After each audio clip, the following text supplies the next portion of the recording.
Hello, and welcome back to Mr. B Teaches History.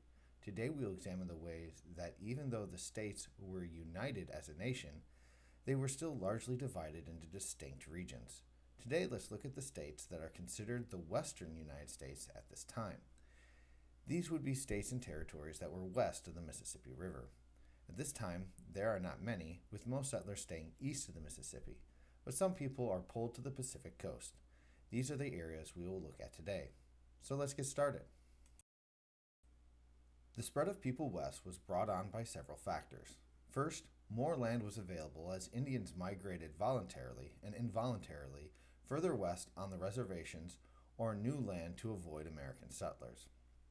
The improved network of transportation also made it easier too. Many migrants were attracted to the west because the land was cheap and easy to farm.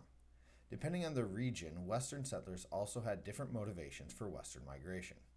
Those from New England wanted to seek their fortunes in a new place. The Southerners migrated west for new lands because Eastern lands were depleted due to the cotton crops of the region.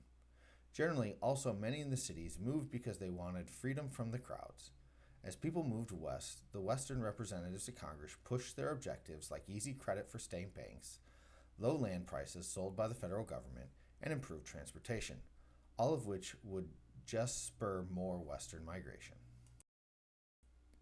Most Native American Indians lived west of the Mississippi River by 1850 due to the policy of Indian removal and several Indian wars in the early 1800s. Life on the plains was difficult for many of the tribes who relocated there from the western regions, but the ones who always lived in the plains generally kept their lifestyle for the time being. They were nomadic people who followed the buffalo as their main source of food and resources, but also to move away from the American settlers who just kept moving west onto their land.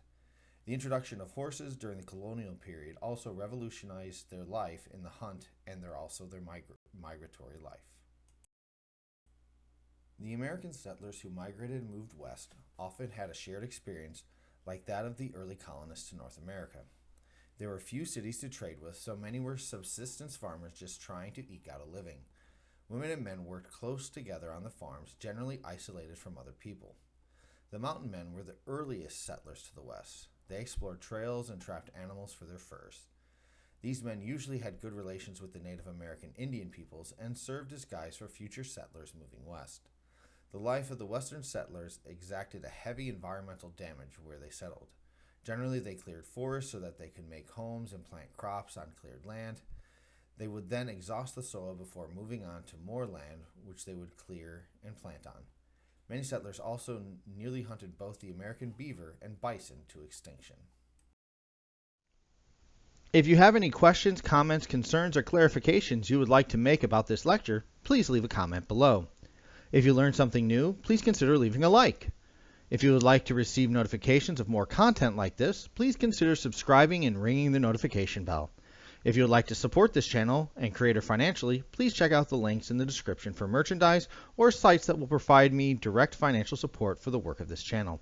Thank you for your time and have a great day. Class dismissed.